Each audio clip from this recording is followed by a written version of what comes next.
Bu, saya mau pindah kamar kalau bisa. Lah kenapa Mas Heru? Kamar jenengan bukannya nyaman. Saya nempatin kamar nomor 7 Bu. Tapi saya mengalami banyak hal aneh, kata Mas Heru. Ibu kos diam beberapa saat, lalu menjawab pelan. Mas, kamar nomor 7 itu udah 2 tahun kami tutup. Gak ada kuncinya. Gak pernah kami sewakan sejak kejadian waktu itu. Tapi saya tinggal di situ Bu sampai hari ini.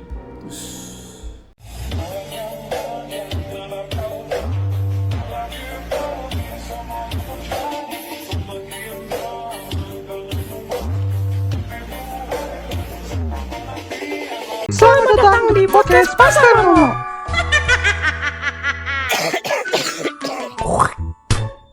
Halo teman-teman, selamat datang di podcast Pasar Momo episode ke-21. Akhirnya kami berdua bisa sombong menampilkan wajah yang sangat burik ini untuk pertama kalinya. Bertatap muka. Betul, bertatap muka sama kalian semuanya. Ya walaupun pendengarnya nggak banyak-banyak banget, tapi ya baguslah sudah ada pendengar tetap akhirnya dari Spotify sama YouTube. Yoi. Dan beberapa mereka juga mendukung podcast Pasar Momo dengan cara mengirimkan ceritanya. Dan Mendukung dengan cara ngirim cerita. saya kira coblos.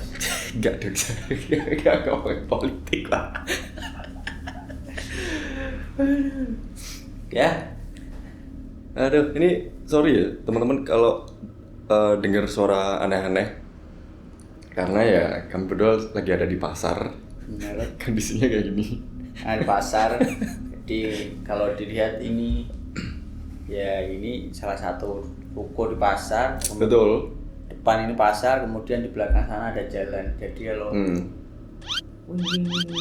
Apa ini Mbak? Nyamuk. Apa ini? ada Polisi. Yang Yang penting ini jangan sampai sonorek lewat sini, bahaya Pak. Karena soalnya di depan kan jalan gede itu. Kalau sonorek lewat sini ya kita ikutan horor kok. ikutan orek. Kayak jadi podcast. Gak jadi, hancur Pak. Bisa pecah ini. Dan ini episode pertama juga kita ngebacain cerita dari Ya. listener. Dari para pendengar. Jadi sombongnya kita kali ini kuadrat bos. Nah Apa? itu Nah kan baru dibilangin ada yang lewat itu.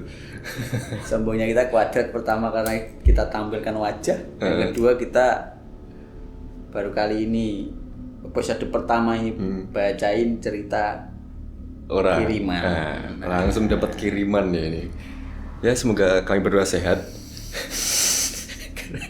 Saya dapat kiriman. Jangan sampai bos, jangan sampai. Terus ini siapa yang baca duluan? Bapak dulu. Oke, ini dapat Boleh. kiriman dari nama samaran ya. Hmm. Jangan sampai sebutin, nanti bahaya ini. Ya walaupun kalau melihat kirimannya ini juga agak aneh. Dia, Aneh gimana Pak? dia nyebut salah satu kampus, tapi kampusnya di daerah cuma satu Pak. Nanti kita dengerin aja lah ya. Oke. Oke. Kita samarkan namanya dari Mas Heru, usia 22 tahun Pak. Oke, 22 tahun. Makanan favoritnya apa itu? Minuman favorit, hobi. Jenglot sama krengseng tuyul. Gak sejauh itu Pak kita tanya. Bentar, ini Mas Heru bukan satu timnya dari Dede Inun kan? Aku kok Curiga ya? curiga. Soalnya apa namanya, kalau makanan favoritnya begitu ntar jadi ini rantai atas. Puncak rantai, ya puncak rantai makanan. Namanya Mas Heru, kawan, 22 tahun, asal dari Jawa Tengah. Kemudian dia ngerantau ceritanya Pak. Oke. Ngerantau di, kita sebutin daerahnya nih berarti. Karena dia berani nulis kirim ke kita ini, langsung nyebutin kotanya. Berarti Gak apa, ngikutin dia aja. Sorry Mas Heru. Mas Heru ini ngerantau dari Jawa Tengah ke Jogja ceritanya buat kuliah. Oke. Umumnya anak-anak maba kalau ngerantau di daerah lain itu pasti cari kos, kalau nggak itu kontrakan. Ya betul. Nah dia ini berniat cari satu kos-kosan di dekat kampus, salah satu kampus seni yang ada di Jogja, Pak. Salah satu kampus seni. Pertanyaannya, Pak, kampus seni di Jogja ada berapa? Oh, ada banyak. Oh, banyak. Ada banyak. Satu. Ya, perkiraan cuma satu sih, Pak. Masih ada konangan aja dulu. Kayak apa? Salah satu kampus seni di Jogja. Nah, waktu itu si Mas Heru ini cari kos, Pak. Ini Pak, dibaca utuh aja nggak apa? Oh, langsung Iya. betul. Oke. Ketimbang kalau dijelasin kan ntar agak susah. Oh, iya. Terlalu makan durasi, jadi langsung aja. Siapa yang susah? Uh, Mas Heru. para perintis Pak yang susah, Pak. Yang susah itu para perintis, Pak. Nggak tahu map, nggak tahu apa.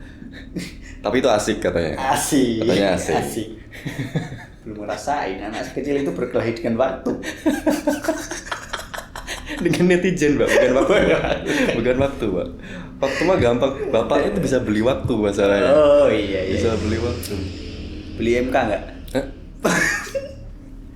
Makanan kecil, Pak. Oh, makanan kecil. Jajan Jajan pasar. pasar. Oke, ini ada di belakang ini mau diambilin.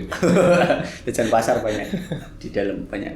Namaku Heru, usia 22 tahun, asal dari Jawa Tengah. Dan sejak 2 tahun lalu aku ngerantau ke Jogja untuk kuliah di salah satu kampus seni. Oke. Nah, waktu itu aku lagi cari kos yang deket kampus, yang murah, nggak ribet. Nah, akhirnya aku nemu satu kosan yang kelihatannya tua tapi adem. Tua tapi adem. Bentuknya seperti rumah joglo yang disulap jadi tempat kos.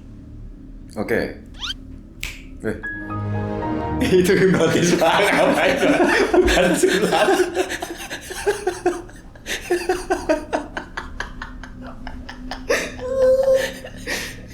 Kacau. Sorry guys. Maklum.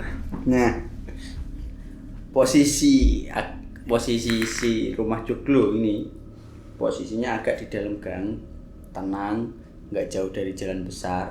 Kosan itu punya 8 kamar dan satu-satunya kamar yang tersisa tinggal kamar nomor 7. Oke. Kamar itu terletak di pojok bangunan. Nah, paling ujung persis di sebelah sumur tua yang sudah tutup dan kemudian dicor. Oke. Waktu aku nanya ke Bu Kos soal kamar itu, dia jawab sambil senyum. Kamar pitu? Loh, isih kosong kok. Tapi wis suwe ra ono sing nempati, ya dicek dhisik wae. Oke. Kamar 7 itu agak gelap, catnya tembok udah kusam. Ubinnya dingin dan agak lengket meskipun sudah dibersihkan. Tapi aku pikir ya sudahlah, namanya juga kos murah. Setelah aku angkut barang-barang dan beres-beres, malam itu aku tidur untuk pertama kalinya di kamar nomor 7 sendirian. Sekitar jam 2 dini hari aku terbangun karena suara yang gak jelas. Suara yang gak jelas. Seperti suara benda digeser perlahan di lantai. Nah, ini bacanya gimana juga bingung guys. Krek atau gimana ini? Tulisannya krek ya, pas kayak gini ya mungkin. Nah, aku bangun dan menyalakan senter HP. Suara itu datang dari sudut kamar, tepat di pojok dekat lemari. Saat aku sorot ke sana, nggak ada apa-apa, cuman bayangan gelap di tembok. Tapi aku merasa seolah-olah ada sesuatu yang baru saja pindah tempat. Aku kembali tidur sambil nyalain doa-doa dari YouTube dan berusaha pikir positif. Mungkin itu tikus. Tapi fungsi Belakang. Tapi mulai malam itu kejadian aneh terus muncul. Nah, di malam ketiga aku mengalami mimpi aneh. Aku bermimpi berada di kamar yang sama, tapi suasananya berbeda. Ada kursi goyang tua yang pojokan yang biasa kosong. Gimana? Ada kursi goyang tua di pojokan yang biasa kosong, dan di atas kursi itu duduk sebuah boneka kayu. Hmm. Bonekanya kecil seperti buatan tangan dengan muka tersenyum dan Udah. mata bulat menatap kosong ke depan. Gimana ya ekspresinya? Ya gitulah. Kosong, pandangan kosong berarti. Mata bulat seperti bola pingpong. Dalam mimpiku kursi itu bergoyang pelan-pelan. Klot. Itu suara. Lalu boneka itu mengangkat tangan menuju ke arah kasur tempatku tidur. Aku langsung bangun dengan keringat dingin. Nafasku memburu dan tanganku berada di bawah kasur, seperti sedang menggenggam sesuatu, tapi kosong. Nah, keesokan paginya aku cerita ke temanku, Dika namanya. Kami duduk di warung Burjo dekat kos sambil makan mie telur. Burjo ini nama orang atau bubur kacang hijau? Kalau di Jawa Tengah ya, burjo itu ini warung yang jual makanan. Biasanya itu bukanya sampai pagi. Tapi ada juga yang buka 24 jam. Gitu. Oh, ini percakapan antara Dika dan Mas Heru tadi. Ru, kon mimpi ono kursi goyang? Ya Allah, lah wong kamar pitu kuwi mbiyen pancen tau ono kursi ngono. Kursi ngono maksudnya kursi Goyang. Serius dik? Iya, tapi kursine ra ono saiki. Dudu. Iya, tapi kursine ra ono saiki. Dulu koncoku. Mas Mas Heru. Gak samu. Perantau, bukan perintis. Iya, perantau masih aman iya, lah. sama. Masih bisa. Dulu koncoku Mas Bowo sing nempati ninggal kursi iku nang pojok terus pindah dadak tengah wengi. Barang-barangnya ditinggal kabeh. Katanya kursine goyang dhewe saben jam 2.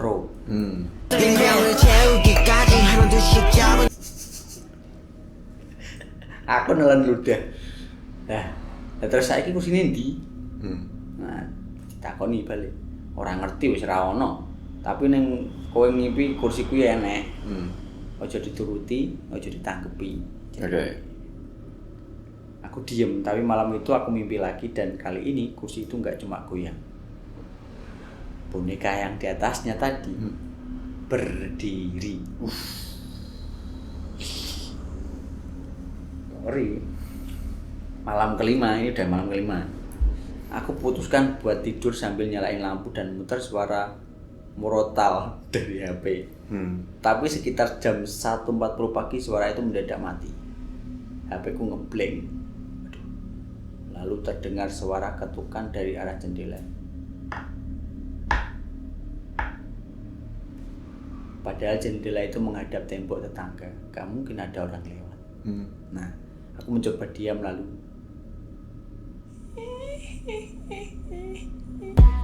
Ku coba melihat. Gak tahu. Ini nadanya gimana saya nggak tahu. Gitu ya, gitu kali ya. Suara cekikian perempuan, pelan banget dari luar jendela. Suaranya seperti seorang yang menahan tawa tapi nggak kuat. Oke. Nah, aku langsung tarik selimut dan baca ayat kursi sampai ketiduran. Malam ke-7, aku ngerasa kamarku jadi semakin dingin. AC tidak menyala, tapi suhu seperti menurun drastis. Bahkan embun mulai tertutup di kaca jendela. Di kaca itu tertulis samar, gantianmu. Paginya aku temui ibu kos. Mas Heru tanya ke ibu kos, "Bu, saya mau pindah kamar kalau bisa." "Lah kenapa Mas Heru? Kamar jenengan bukannya nyaman?" "Saya nempatin kamar nomor 7, Bu. Tapi saya mengalami banyak hal aneh," kata Mas Heru. Ibu kos diam beberapa saat, lalu menjawab pelan, "Mas, kamar nomor 7 itu udah 2 tahun kami tutup. Gak ada kuncinya. Gak pernah kami sewakan sejak kejadian waktu itu. Tapi saya tinggal di situ, Bu, sampai hari ini." Nah, ibu kos kelihatan bingung tuh. Kami lalu jalan ke lorong dan saat aku tunjukkan pintu kamarku, nggak ada nomor kamar di sana. Yang ada cuma tembok.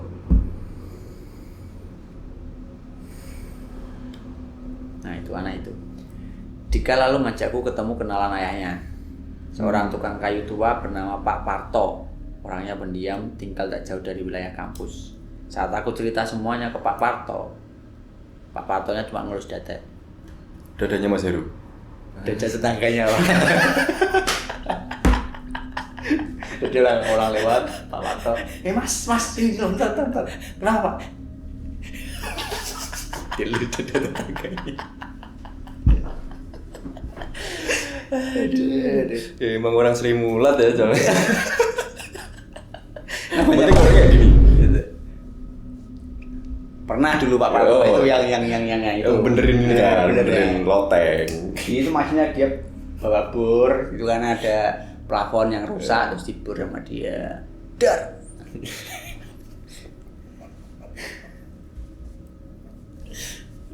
Lanjut. Nah, terus diceritain lah itu kursiku yang itu buat tantangan. Dulu aku bikin 2 biji buat rumah keluarga Belanda. Nah, tapi setelah kejadian tahun 99 kursi itu hilang 1.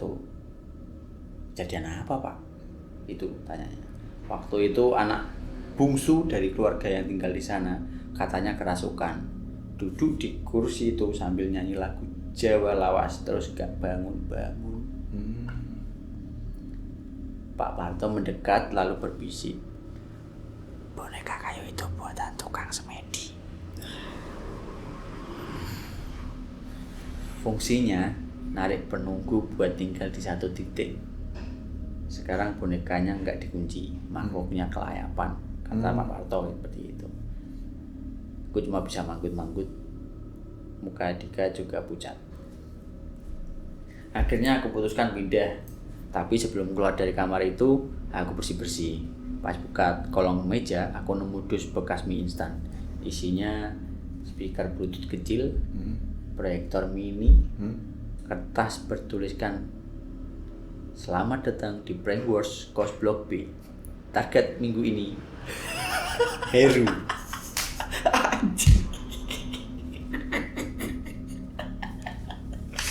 Astaga, serius. Aduh, berarti dia kena prank nih dia? Iya, kena prank dong. Masa jalan-jalannya. Oh ada? Nah, ternyata semua gangguan yang ku alami sebagian berasal dari teman-teman kos. Mereka memang lagi iseng bikin prank bulanan. Dan aku korban berikutnya, kata Mas Heru. Mereka naruh speaker di ventilasi, muter suara tawa cewek, proyektor kecil buat bayangan boneka, bahkan tulisan gantianmu itu. Pakai stiker transparan glow in the dark. Ini prank terniat kayaknya. Iki apa cocok? Gak jelas. Mas Heru goblok iki.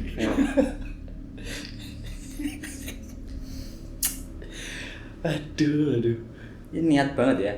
Jadi kayak ospek. Iya, ospek. Jurit malam. Ospek kos ini.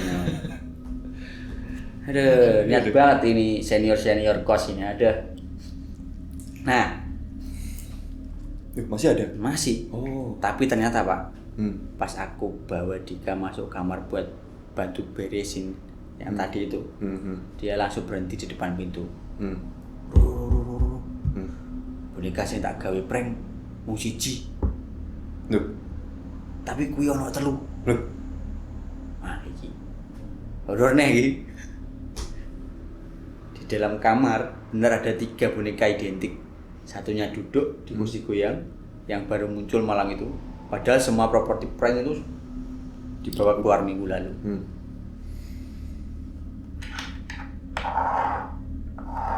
Nah, kursi goyang itu mulai bergoyang sendiri. Dika langsung narik tanganku, kami kabur keluar tanpa mikir. Sekarang aku sudah pindah, tapi setiap malam jam 2 pagi ada notifikasi aneh di HP ku. Perangkat terhubung .2. Boneka strip KY. Aku sudah buang speaker itu ke kali belakang rumah, tapi notifikasinya masih muncul. Ya berarti ini Bluetooth Pak, nama Bluetoothnya kayaknya. Iya, nama Bluetooth. Dan kadang saat aku tidur terdengar suara dari bawah kasur.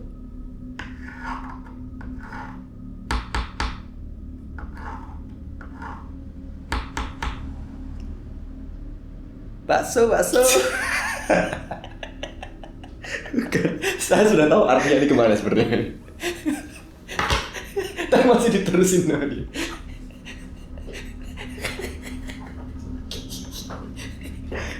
Serius ya. Terus. Heru, saya kosong kursi nih. Nah, itu. Itu jadi ceritanya tadi udah selesai di situ, Pak. Bentar, tadi kalimat terakhirnya gimana? Heru, isi kosong kursi nih. Itu siapa yang ngomong? Ya, setelah tadi mereka keluar ya Dika mungkin atau nggak tahu siapa. Mas Heru tidak menuliskan secara jelas siapa yang bertanya. Lah. Tapi ini sebelumnya kan dia menulis terdengar suara dari bawah kasur. Yang itu tadi. Yang Heru isi kosong kursi nih ya mungkin itu beneran hantu. Oke.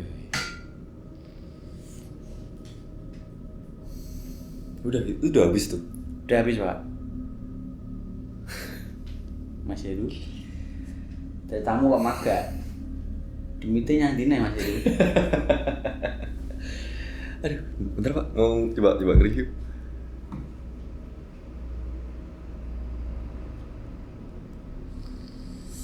Berarti ini ceritanya mereka semua yang ada di kosan itu kerjasama Buat ngeprank anak baru. Ngeprank si Mas Heru. Mas Heru. Termasuk si ibu kosnya tadi. Terus barang-barangnya tadi cuman itu aja. Tapi Dika kagetnya pas bersih. Dia sadar kalau bonekanya ada 3 ternyata. Tapi di sini nggak dijelasin ya. 2 bonekanya tuh posisinya ada di mana? Enggak di detail sama Mas Heru. Anjing. Jadi sebenarnya setelah di prank dia bersih. Kejadiannya horor lagi Pak. Berubah benar-benar horor. Yeah. Si Mas Heru ini. Yang sebelumnya itu si boneka prank 1 ternyata di dalam dari 3. Dari 3. Gitu. Dan anehnya notifikasi Bluetooth si speaker itu tadi Masih nyambung padahal speakernya udah dibuang 2 kali. Aneh sih. Kalau dugaanku ini ada beberapa ya. Yang pertama posisinya siapa Pak Parto ini dia ikutan ngeprank atau enggak.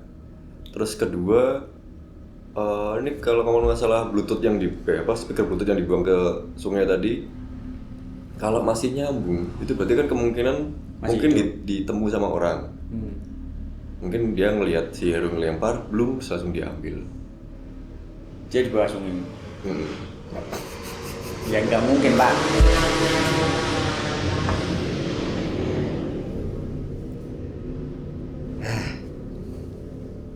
Tukang sayur lagi balapan ngirim orderan jam segini. Ada. Nah tapi anehnya Pak, si kursi itu tadi loh. Tadi kan Pak Parto sempat bilang kalau kursinya kan 2. Apa ya 2? Ya dia bikin dulu 2 buat orang Belanda. Oh iya. Tahun 99. 99. Kata pada kejadian terus kursinya tuh hilang 1. Waktu itu anak bungsu dari keluarga yang tinggal di sana katanya kerasukan duduk di kursi itu sambil nyanyi lagu Jawa lawas terus gak bangun-bangun. Gitu aja ceritanya. Dia itu buatan tukang semedi, fungsinya narik penunggu buat di satu titik, buat tinggal di satu titik. Sekarang bonekanya nggak dikunci, makhluknya kelayapan. Aku mudah maksudnya si Pak Parto itu dia mungkin ngasih clue kalau di situ tuh sebenarnya ada boneka lain. Maksudnya maksudku tanpa sepengetahuannya Dika, Heru dan kawan-kawannya itu mungkin Pak Parto tuh ngarahnya ke 2 boneka tadi, 2 boneka sisanya itu.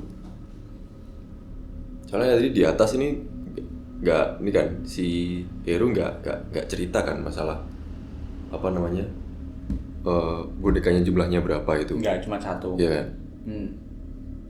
Dia cerita cuma 1, ada 1 boneka. Wah, ini Ada gimana? siko-sikonya. Ini jadi kita yang mikir Pak, Iya. begini Pak. Wah, salahmu Ger, gak iso Ger. Mbok piye carane sok ngirim cerita neh kelanjutane piye. Karena kita udah bikin, cuma tapi ini seru sih, seru. Kiriman yang apa istilahnya, beberapa plot twist disampaikan dia itu sedikit seru. Karena mencoba memancing kita untuk mikir mecahin masalahnya ini. Nanti coba kalian semua yang di rumah setelah mendengar cerita tadi, rentetan cerita dari Mas Heru, coba ada nggak satu benang merah yang kalian baca yang kalian dengar di situ atau kalian baca di situ dan menjadi satu kunci peristiwanya. Silakan di komen. Atau mungkin kalau Dika atau siapapun yang mungkin kenal sama Mas Heru, pastinya kenal deh. Maksud gue kalau kalian ini nonton mungkin bisa langsung di komen aja di bawah. Ya. Kelanjutannya ini gimana? Nanggung banget nih ceritanya. Nanggungnya itu kita coba menyambungkan satu benang merah dari Pak Parto yang tadi bilang bahwa sebenarnya dia buat kursi goyang, kursinya ada dua. Dan fungsi si boneka ini setelah si anaknya kesurupan untuk narik energi yang eksternal untuk masuk di situ dalam ruangan itu. Dalam bonekanya itu. Terus itu. Katanya tadi bonekanya akhirnya nggak dikunci. Berarti siapa? Bentar, ini kalau pikiran gue gini, mungkin dulu ada sesuatu yang janggal atau peristiwa yang aneh di sana, yang dimana orang-orang dulu itu mungkin melakukan sebuah ritus atau ritual ya, kalau teman-teman itu nggak tahu, yang menggunakan mediator. Tapi mediator itu boneka, kayak apa namanya, jailangkung. Kalau senanggapu gitu. Berarti ada kemungkinan si dua tambahan boneka ini adalah jelmaan dari makhluk halus, maksudmu? Enggak? Bisa jadi gitu. Kok iso? Ya suka-suka mereka Pak, mau jelma apa Pak? Mau jelma jadi tayu juga boleh. Mas Heru, aneh Mas Heru. Ki urusannya wis preng-prengan. Terus boneka di akhir mau tambah loro. Kursi goyang hilang siji. Ya Pak Parto juga misterius Pak Parto. Misterius. Dia nambahin lagi plotnya ini masalahnya. Apa gini aja, kita ngasih misi ke teman-teman biar nyariin Pak Parto ini sekarang orangnya di mana ini? Pak Parto. Jelasin Pak Parto. Iya. Tapi tadi di timeline-nya lu dikasih tahu nggak si Heru ini kejadian tahun berapa? Sekitar tahun 2022 kalau nggak salah. 2022. Coba tak review lagi ya. Enggak. Dia nggak ngasih timeline waktunya kapan. Yang pasti setelah tahun 1999. Karena si Pak Parto ini katanya bikin si kursi 2 itu tahunnya 99 timelinenya. Terus clue yang lain itu masalah burjo. Aku nggak ngerti ya di daerah mana? Jogja ya? Jogja. Di Jogja ini burjo itu pertama kali lahir itu tahun berapa? Kalau misal aku tahu ya bisa kelacak ini.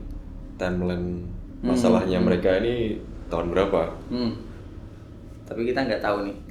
Burjo yang mana? Pikiran ya Pak. Jadi mikir terus ini. Nggak bisa bercanda nih. Gak bisa bercanda ini. Aduh, Mas Heru. Please Des, Mas Heru please.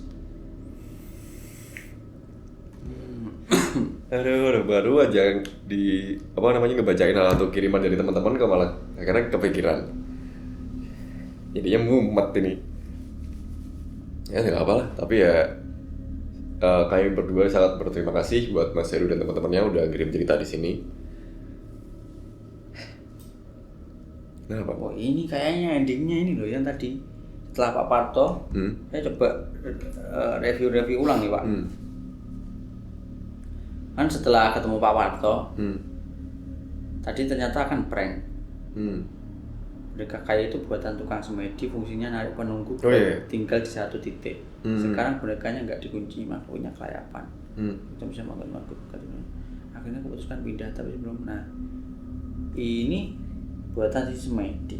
Hmm. Sebenarnya berarti bisa di ini juga ada kemungkinan si Semedi ini masih hidup orangnya. Ya, mungkin aja. Terus ditaruh di dalam boneka lagi. Lagi dan lagi sampai 3 itu tadi. Atau kemungkinan juga si 2 itu tak kasat mata sebelumnya. Ya. Jadi boneka ya. Ada kemungkinan itu, cuman Mas Heru tolong tanggung jawab ya Mas Heru. Nah, diberesin ketemu 3. Kemudian semua properti prank sudah dibawa keluar. Namun di akhir-akhir ini Mas Heru tadi bilang bahwa setiap kali setelah pindah kamar, setiap jam 2 pagi notifikasinya selalu terhubung. Ya, sama Bluetooth-nya tadi. Bluetooth si speaker. Dan terkadang juga muncul suara yang ketokan gitu. Isih kosong kursi nih. Manggil nama Heru dan tanya, isih kosong kursi nih. Bentar. Ini aku curiga lagi, Pak. Kalau yang ada di pikiranku ini mungkin ya Pak Parto sama tukang semedi ini temen. Atau mungkin tukang semedinya Pak Parto sendiri. Waduh.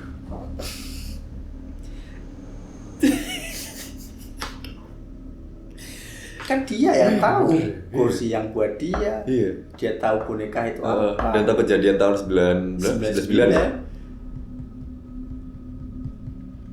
Masuk akal. Ini Pak Parto ini. Aku yakin. Iya. Pak Parto ini tukang semedinya. Aduh. Apa kita coba kotak Sule aja ya biar Bukan, tepatnya bukan Sule. Siapa? Yang deket sama Pak Parto ini Aziz Gagap.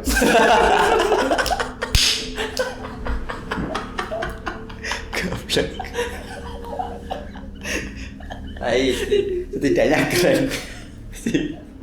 Keren ini cerita Mas Heru. Bikin kita lebih mikir. Iya. Tapi yang kayaknya lebih relate kalau emang si tukang semedinya ini Pak Parto sih. Iya. Jadi karena dia bisa kontrol bonekanya ini di tempat-tempat yang dia inginkan. Sepertinya.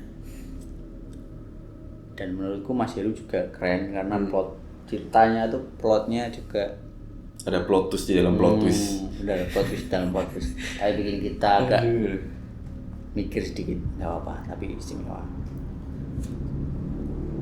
Ya, aku masih kepikiran Pak ini Pak. Aku masih kepikiran masalah Pak Parto ini. Aku curiganya nih selain Pak Parto jadi tukang kayu sama mungkin semedi ya. Mungkin dia juga salah satu shinobi di desa Konoha. Soalnya bisa mengendalikan boneka tuh cuman Kaguro dan Nenek Chiyo. Ini mungkin ada korelasinya sama Akatsuki ini. Terus? Udah gitu aja. Kalau tak jelasin makin lebar ntar ceritanya. Aduh, apa itu? Nah, itu endingnya kemana Pak? Endingnya kemana? Dunia shinobi Pak. Dunia shinobi. Ya berarti bener yang bikin yang gerakin boneka juga Pak Parto. Pak Parto juga si semedi. Dan jangan-jangan teman-teman kosnya yang ngeprank itu juga bukan manusia. Tapi apa? Ya bentuk lain dari boneka-bonekanya Pak Parto kan bisa kan? Oh iya. Kalau Pak Veracruz bilang bahwa itu dunia apa tadi? Shinobi. Ada kemungkinan juga si orang-orang itu adalah boneka-boneka Pak Parto. Masuk akal ini. Nah makanya sering-sering main werewolf Pak. Werewolf? Game lawas tuh werewolf. Biar tahu tuh siapa yang jahat, siapa yang enggak. Sebelum ada Among Us. Nggak tahu nih Mas Heru bikin cerita agak. Aduh. Tapi kita tunggu klarifikasinya. Latah Mas Heru. Klarifikasinya Mas Heru. Mungkin bisa kita sambung nanti di episode selanjutnya. Ya. Mau di closing apa mau mikir dulu, Pak? Biar teman-teman aja mikir. Oke, udah capek kan ya? Pasti kan capek kan? Capek Pak. Gila ini Mas Heru nih. Ya udah, Baiklah, saya Beragus. saya Uyi. Sampai jumpa di episode selanjutnya. Dadah.